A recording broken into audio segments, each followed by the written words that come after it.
Méditation du 28 février, odeur de mort. Nous sommes en effet pour Dieu la bonne odeur de Christ. 2 Corinthiens 2, verset 15, version du second. As-tu déjà entendu parler de la fleur la plus odorante du monde? Il s'agit de la fleur cadavre, commune dans les forêts tropicales d'Asie. Elle peut atteindre 3 mètres de haut et peser jusqu'à 75 kg. Si elle est belle à la vue, elle est horrible à l'odorat. Elle sent la viande pourrie. La bonne nouvelle est que la fleur ne s'ouvre que tous les 2 ou 3 ans. L'odeur dégagée par la fleur cadavre n'est qu'une des 10 000 odeurs différentes que le nez humain peut distinguer grâce à une région située dans la partie supérieure des fosses nasales, appelée épithélium olfactif. Les cellules sensorielles y émettent des impulsions qui atteignent le cerveau où les odeurs les plus diverses sont interprétées et même mémorisées. Dans le verset d'aujourd'hui, l'apôtre Paul dit que nous sommes devant le monde la bonne odeur de Christ. Pour ceux qui sont sauvés, nous sommes l'odeur de la vie. Pour ceux qui sont perdus, nous sommes l'odeur de la mort. J'avoue que ce parfum surprendrait les clients de n'importe quelle parfumerie. J'ai connu d'autres types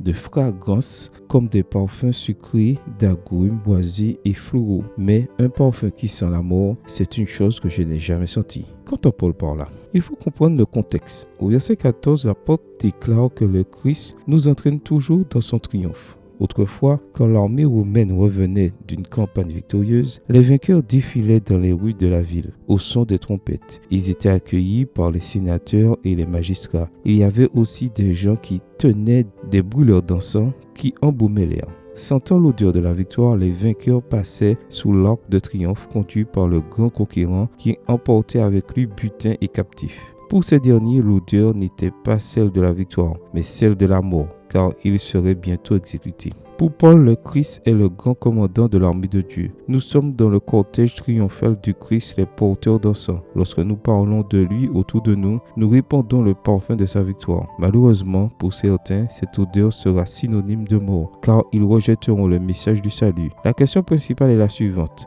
Es-tu un bon parfum de Jésus? Amen. Bonne journée à toi et que le Seigneur te bénisse.